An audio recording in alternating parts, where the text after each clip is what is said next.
Alors, on va reprendre où on en était. On va regarder ce qu'on a pour le moment.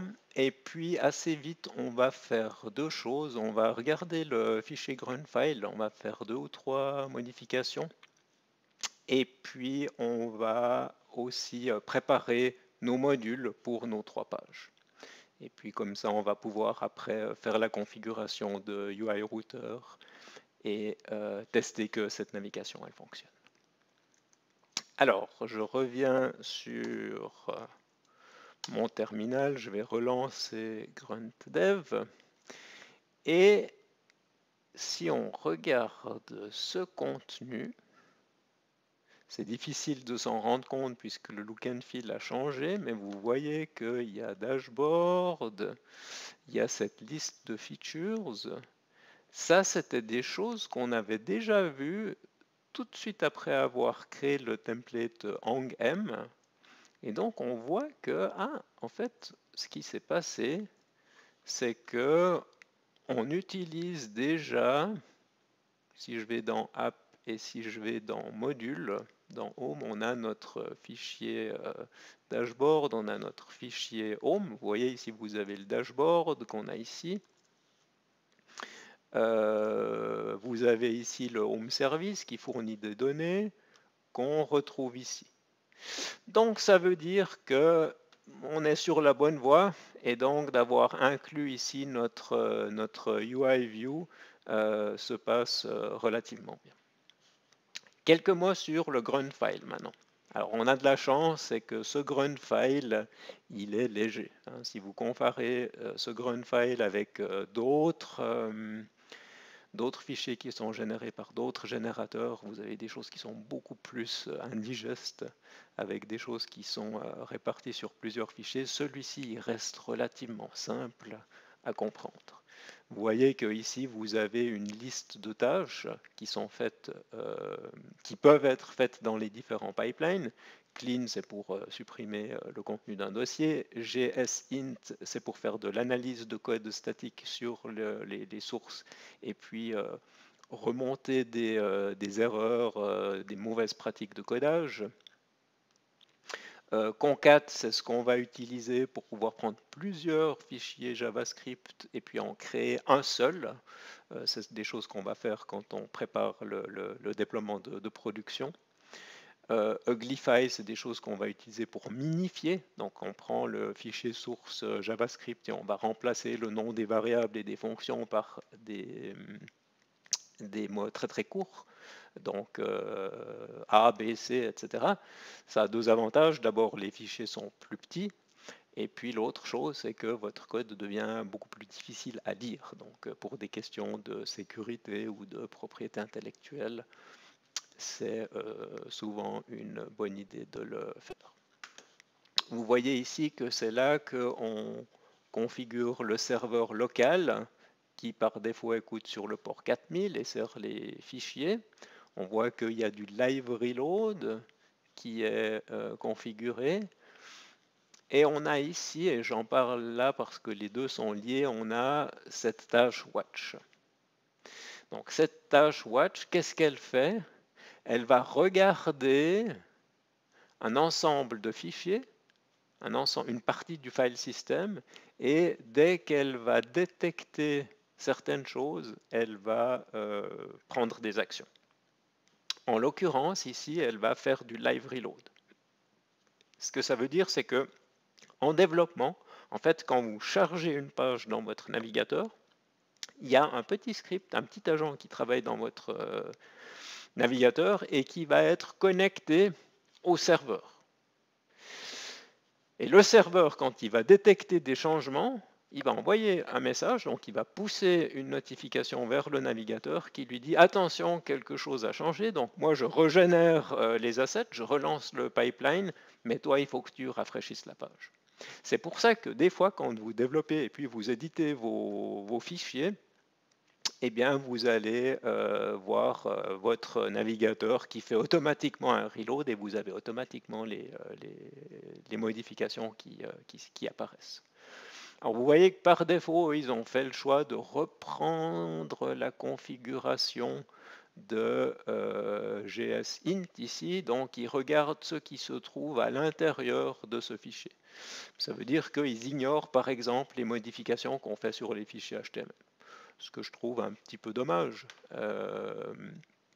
Et donc on va changer ça et on va, ça il faudra tester, je ne suis pas sûr absolument de la syntaxe, mais on va ici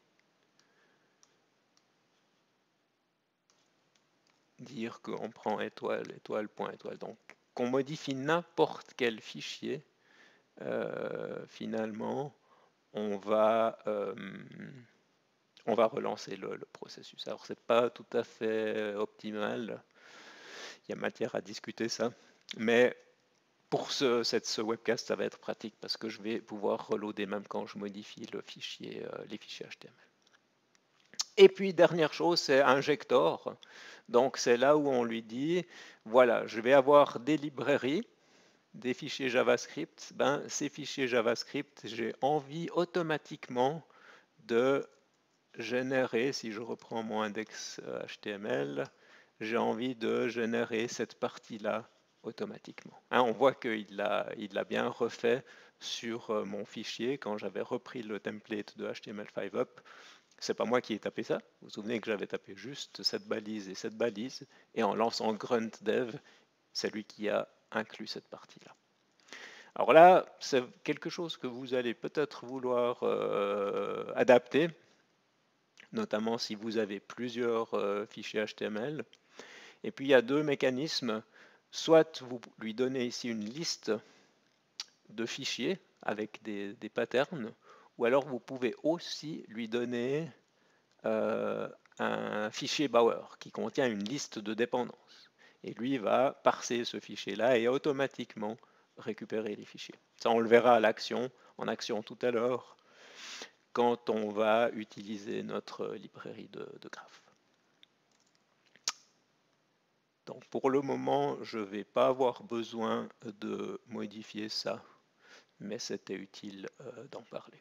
Ce que vous voyez ici, c'est que j'ai deux pipelines, hein, j'ai un pipeline de build et j'ai un pipeline de dev, et puis je ne vais pas forcément faire les mêmes activités. Parfait. Alors, avec ça, je vais maintenant faire cette partie ici, qui va consister à générer les 3 modules pour les 3 features, autrement dit les 3 pages. On en avait parlé au cours et dans un webcast précédent, mais notre générateur AngM donne la possibilité, après avoir créé le squelette initial, de créer des sous-modules. On peut le faire avec cette instruction ici. Donc je vais venir en ligne de commande. Je vais interrompre le process. Je vais le faire une première fois. Alors il va me demander comment je veux appeler le module. C'est là où j'appellerai ça peut-être plutôt feature 1, mais là je vais l'appeler page 1 pour rester cohérent avec le diagramme.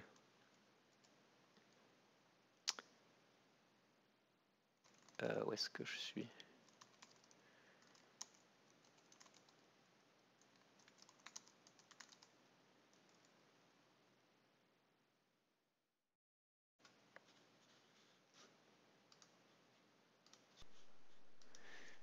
Je reprends après une petite pause. J'ai eu un petit souci local puisque j'avais déjà fait cette manipulation avant. Donc ce que je voulais faire, c'était créer un nouveau module. J'ai dit que j'allais l'appeler page 1. Je veux générer tous les types de composants, un contrôleur, une vue, un service, et puis route, c'est pour pouvoir faire la navigation. Je vais directement faire la même chose pour la page 2. Et je vais faire la même chose pour la page 3.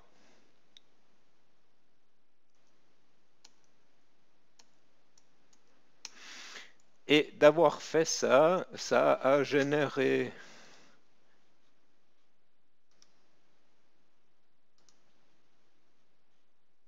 des dossiers, vous voyez que normalement, il devrait apparaître ici. Est-ce que je suis dans le bon dossier? Voilà, je reprends de nouveau après une petite pause ce qui s'est passé. Là, il faudra que vous fassiez attention. L'endroit où on exécute cette commande pour créer les modules est important. Et quand je l'ai lancé avant, j'étais à l'intérieur du dossier app, ce qui était une mauvaise idée. Donc il avait créé les fichiers au mauvais endroit. Donc là, je reviens et je vais être à la racine du projet. Et c'est là où je vais pouvoir faire mon yo ang m. Et là, normalement, si je refais la manipulation une première fois, une deuxième fois,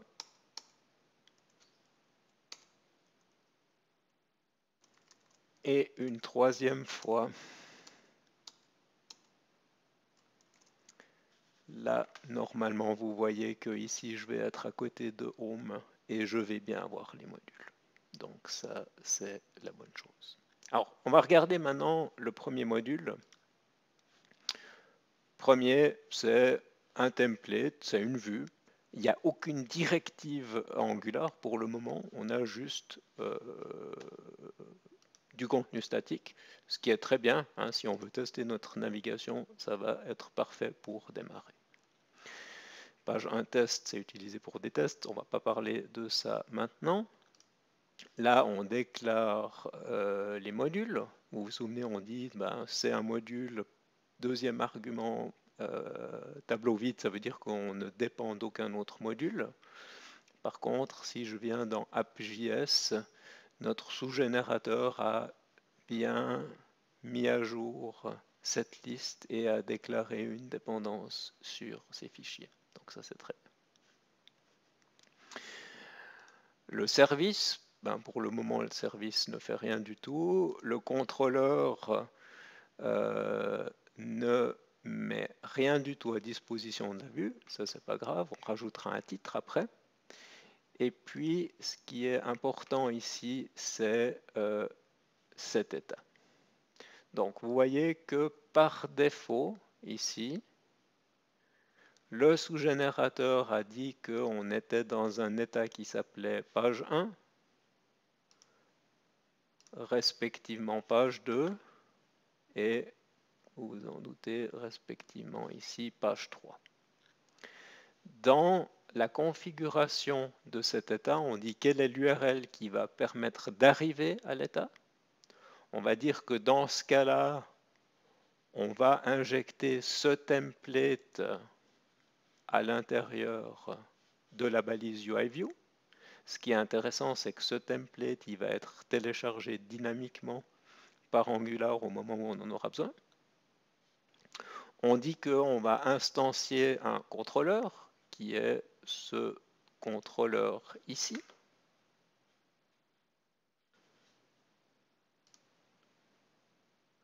Et puis qu'à l'intérieur du template, ce contrôleur, on pourra le référencer avec la variable VM. Donc quand on modifiera ici et puis qu'on utilisera VM, on pourra utiliser ces éléments. Alors, ce qu'on va voir maintenant, c'est comment est-ce qu'on peut, dans le fichier principal, donc qui est notre fichier index HTML, où on a tout en haut notre menu de navigation, qui correspond à ce menu ici. Comment est-ce qu'on va pouvoir lui dire, maintenant, j'aimerais que tu changes d'état. Donc d'abord, première chose qu'on va faire, c'est dire, j'ai le premier élément, ça me permet d'aller à la page 1, le deuxième, ça va à la page 2, le troisième, ça va à la page 3. Le dernier, c'est About. Et puis c'est là où, là j'irai sur GitHub Pages. Hein, c'est pas la vraie URL, c'est là où vous mettriez l'URL de votre landing page. Si je mets ça, si je garde ça, ça ne va pas fonctionner parce que quand l'utilisateur va cliquer, ben le navigateur va envoyer une requête HTTP pour obtenir ce fichier. Donc ce qu'on va faire, c'est remplacer ce href par un UI sref. Ça, c'est une directive Angular qui est fournie par UI Router. Et ce qu'on peut lui donner comme paramètre ici, c'est le nom de l'état. Donc ça veut dire que ce page 1 ici, ça correspond à ce que j'ai défini ici dans page 1. Donc sur ce modèle-là, si je reviens dans mon fichier index, je vais faire un UI sref égale page 2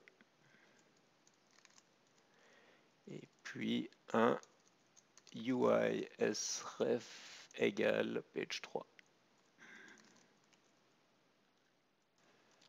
Je vais sauvegarder ça.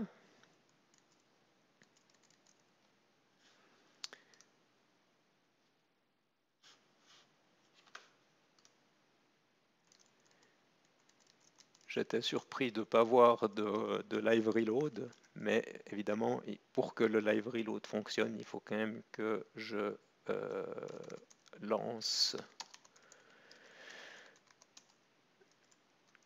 mon pipeline. Donc c'est là où je vais faire le grunt dev. Et puis j'ai maintenant, donc vous voyez par rapport à la dernière fois, on n'a plus le contenu du template initial. J'ai mes 3 pages. Et puis là, j'ai visiblement fait quelque chose de faux puisque mon curseur ne change pas de forme. Alors je vais revenir dans l'éditeur. UI sref, ça avait l'air quand même correct. Alors pourquoi est-ce que je reprends et puis je vais profiter de cet accident pour vous montrer comment on fait pour débugger des applications. Je suis dans un net un peu instable. Je pense que j'ai fait 2 ou 3 manipulations qui ont corrompu des fichiers. Je ne sais pas exactement ce qui s'est passé. Donc, ce que vous devez faire quand vous avez des choses comme ça, c'est ouvrir la console et puis regarder ce qui se passe. Puis ici, si je dis ce message, on me dit « Ah, j'essaye de charger le module GitHub Explorer, mais je ne le trouve pas. » Alors, qu'est-ce que ça veut dire? C'est bizarre, surtout que ça marchait au début. Donc, dans le fichier index.html, c'est là où je dis que mon module s'appelle GitHub Explorer. Et puis, si je viens dans app.js, c'est là où je devrais le définir. Donc, je ne sais pas pourquoi, là, je ne sais pas ce qui s'est passé, mais j'ai visiblement perdu GitHub Explorer. Et il y a une autre chose qui m'inquiète, c'est que normalement, quand on utilise le générateur, il y a plus de dépendance sur des modules.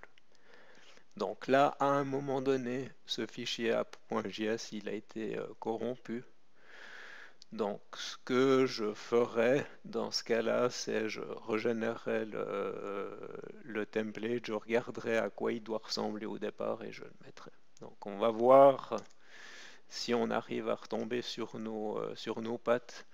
Mais là, visiblement, je suis dans un état qui est pas correct. Donc, on va essayer de faire un shift reload. Et puis, là, ça a l'air d'être un petit peu mieux. Si je viens sur la page 1, il y a quelque chose qui se passe. Page 2 aussi, page 3 aussi. Par contre, je m'attendais à trouver ici le contenu statique et ça n'est pas encore le cas. Donc quand je viens ici et que je regarde ce que j'ai dans ma section, eh bien pour le moment elle est vide. Donc j'ai fait une partie du travail, mais tout n'a pas été fait. Donc je vais revenir sur page 1 HTML. Normalement ici ce contenu aurait dû être injecté dans cette zone qui se trouve ici. Alors ça veut dire que quelque part, là j'ai bien mon état page 1, je lui dis que le template se trouve dans App. Ah, vous voyez, c'est là, ce chemin d'accès ici. Si pourtant App, Modules, page 1, page 1.html.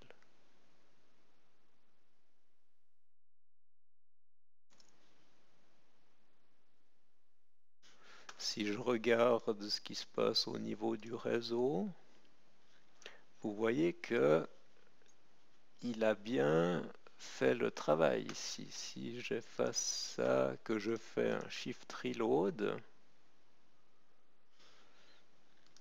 si j'accède à la page 2, on voit qu'il charge bien le template. Donc le routage a l'air de se passer correctement. Et puis si je regarde le contenu, c'est content from page 2. Donc ça a l'air correct.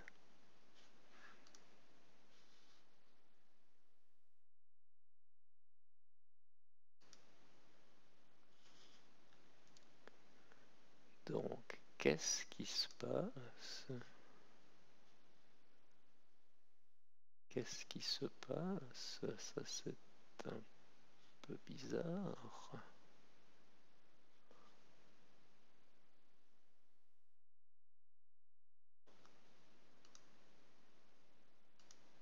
Ah, mais vous voyez, en fait, c'est correct.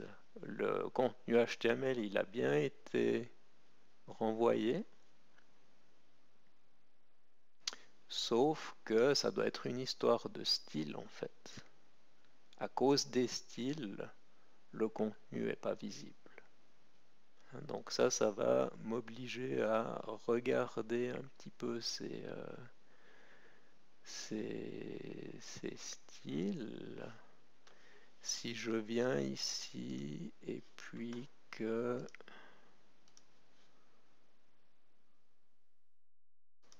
au lieu d'être dans un div, je suis directement dans un H1,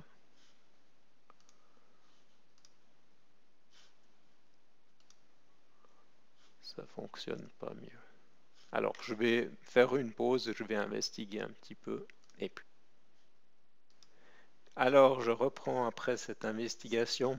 Vous allez voir que de temps en temps on perd du temps pour pas grand chose. Donc je rappelle, j'avais mon contenu qui ne s'affichait pas, ce qui était bizarre puisque j'avais mon template qui était là. Et puis j'étais même allé dans le code, hein, donc je vais le refaire puisque c'est quelque chose qu'on fait assez souvent. Là je prends mon sélecteur, je dis mon contenu il doit être ici, puis je le vois et puis il est dans le markup mais je ne le vois pas à l'écran. Et en fait si je sélectionne, je vois qu'il est bien là et c'est là où je me rends compte que c'est un problème de style. Et si je prends cet élément là et que pourquoi est-ce qu'il m'affiche pas les styles? Normalement il devrait. Je vais afficher la console, je vais reprendre ça, afficher, voilà, et c'est parce que la feuille de style mais le style H1 en blanc. Donc évidemment que ça ne peut pas fonctionner, et puis vous allez voir que si je mets ici H2, entre parenthèses là, vous voyez maintenant que le live reload fonctionne. Je suis allé, pendant que j'investiguais, je suis allé faire une petite adaptation de mon grunt file, là où j'avais mis le watch, j'ai changé, donc là je regarde tout ce qui change en dessous de app. Hein, donc par rapport au début du webcast, vous allez peut-être vouloir faire la même chose ici. Et du coup maintenant si je viens sur page 3, ben, là ça fonctionne. Hein, donc si je fais la même chose pour page 2,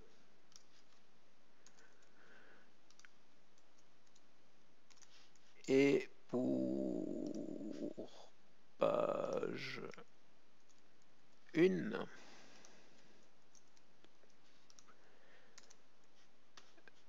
je vais pouvoir faire la même chose. Pendant que je débuguais, j'ai effectivement vu, et j'avais cette liste de modules qui avaient disparu dans une de mes manipulations. Donc je les ai remises, et puis là j'ai normalement tout ce qui est faut pour pouvoir travailler. Et puis ce qu'on va voir, ça on l'avait vu déjà dans un webcast, on voit que avec cet élément ici, on peut configurer l'état par défaut. Alors je vais ici par exemple mettre page 2, et ça veut dire que la première fois que je vais accéder à l'application, je suis automatiquement redirigé sur page 2. Donc normalement ici c'est clair qu'on va plutôt mettre page 1. Et puis si je reviens sur ma page, je suis dirigé sur page 1. Et donc avec mon menu maintenant, j'arrive à naviguer entre les pages. Et puis si je faisais le About, ben là j'arriverais sur la landing page. Donc avec ça, on a fait une bonne partie du travail, hein, puisque je suis capable de faire cette navigation à l'intérieur de l'application. Et puis j'ai aussi la communication entre les deux. Et j'ai mon look and feel qui est cohérent. Hein. Quand je vais rebasculer sur la landing page, je vais avoir les mêmes éléments. On pourrait supprimer ces icônes ici. D'ailleurs, ça je vais le faire, hein, c'est vite fait. Je reviens dans le fichier index.html. Ils sont ici. Donc ça, pour le moment, je vais les commenter. Et puis tout ce que je mets en commentaire, quand j'aurai tout validé, ben ça, il faudra nettoyer. Et vous voyez que ici, vous avez la page. Donc là, c'est pas mal. Le webcast était un petit peu chaotique, mais c'est pas plus mal parce que comme ça, vous avez vu 2 ou 3 réflexes. Hein, dès qu'il y a quelque chose qui va pas, on ouvre la console, on ouvre les Developer Tools, et puis voilà comment on investigue. Donc je vais arrêter le webcast ici, et puis il ne nous reste plus qu'une chose à faire, qui est de regarder ce module de graphe.